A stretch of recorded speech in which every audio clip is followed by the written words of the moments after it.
வணக்கம் நண்பர்களே, டிஎன்பிஎஸ்சி நண்பர்களுக்கு வணக்கம். இது உங்கள் வெற்றி டிஎன்பிஎஸ்சி.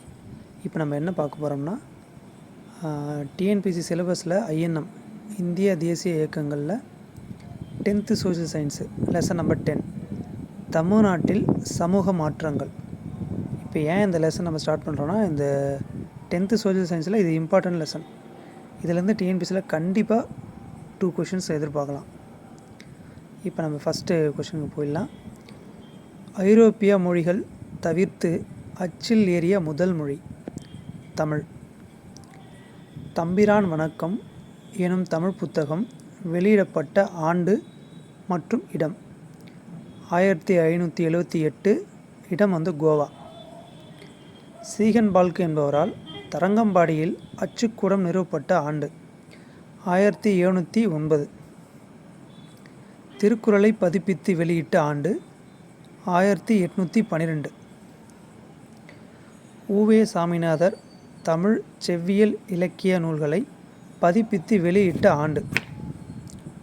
அதில் ஃபஸ்ட்டு சீவக சிந்தாமணி 1887, பத்துப்பாட்டு 1889, சிலப்பதிகாரம் 1892, புறநானூறு 1894, புறப்பொருள் வெண்பாமாலை 1895, மணிமேகலை 1898, ஐங்குறுநூறு 1903, பதிற்றுப்பத்து 1904.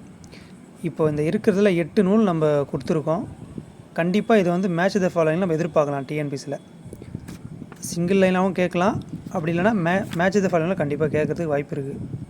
இதை நல்லா பார்த்துக்குங்க. தமிழ்நாட்டில் திராவிட உணர்வு தோன்றி வளர்வதற்கு தமிழ் மறுமலர்ச்சி பங்களிப்பு செய்தது. இச்சிந்தனைகள் இடம்பெற்ற நூல் மனோன்மணியம் பி. சுந்தரனார்.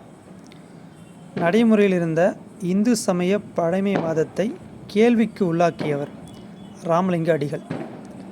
தமிழிசை வரலாறு என்னும் நூலை இயற்றியவர் அப்ரஹாம் பண்டிதர். அடுத்த பக்கத்துக்கு போயிடுவோம்.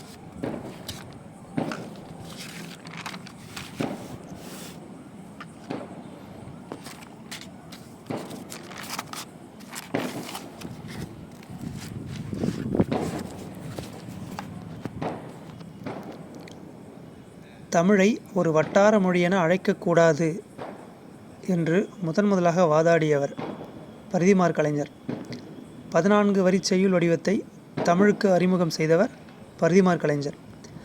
தமிழ் மொழியின் தூய்மைவாதத்தின் தந்தை என அழைக்கப்படுபவர் மறைமலை அடிகள். மறைமலை அடிகள் விளக்க உரை எழுதிய நூல்கள்: 1 பட்டினப்பாலை, 2 முல்லைப்பாட்டு. இளைஞராக இருந்தபோது சித்தாந்த தீபிகை எனும் பத்திரிகையில் பணிபுரிந்தவர் மறைமலை அடிகள்.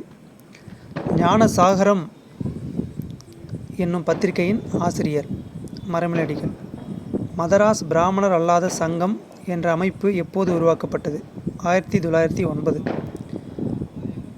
மதராஸ் ஐக்கிய கழகம் என்னும் அமைப்பை உருவாக்கியவர் சி. நடேசனார் 1912.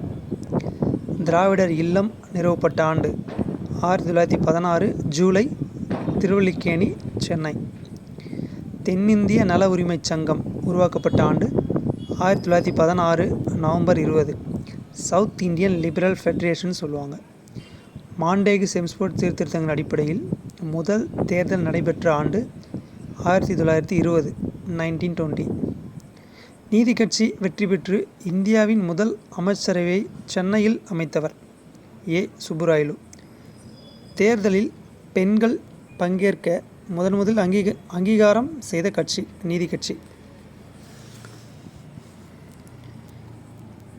நீதி கட்சி பணியாளர் தேர்வு வாரியத்தை அமைத்த ஆண்டு 1924. பிரிட்டிஷ் இந்திய அரசு பொதுப்பணியாளர் தேர்வாணத்தை உருவாக்கிய ஆண்டு 1929. நீதி கட்சி இந்து சமய அறநிலைய சட்டத்தை இயற்றிய ஆண்டு 1926, 1926. அரசு பணிகளில் சேருவதற்கு சமமான வாய்ப்புகளை உறுதி செய்யும் பொருட்டு 2 வகுப்பு வாரி அரசாணைகள் வெளியிடப்பட்ட ஆண்டு 1921 செப்டம்பர் 16 மற்றும் 1922 ஆகஸ்ட் 15. இப்போ இந்த வீடியோ ஒரு ஃபஸ்ட்டு பார்ட்டு. செகண்ட் பார்ட்டு இன்னொரு 5 minutes நான் அப்லோட் பண்ணுறேன். இதை நல்லா பார்த்துக்குங்க. கண்டிப்பாக இதிலேருந்து நீங்கள் கொஷின்ஸ் எதிர்பார்க்கலாம். டிஎன்பிஎஸ்சிலேருந்து கண்டிப்பாக இதுலேருந்து கொஷின் வரும். நீங்கள் இதை படித்தா போதும். இந்த லெசன்லேருந்து இன்னொரு வீடியோ போடுறேன், அதையும் படிச்சிருங்க. இந்த லெசனை நீங்கள் படிக்கவே வேணாம், இந்த வீடியோ பார்த்தா மட்டும் போதும்.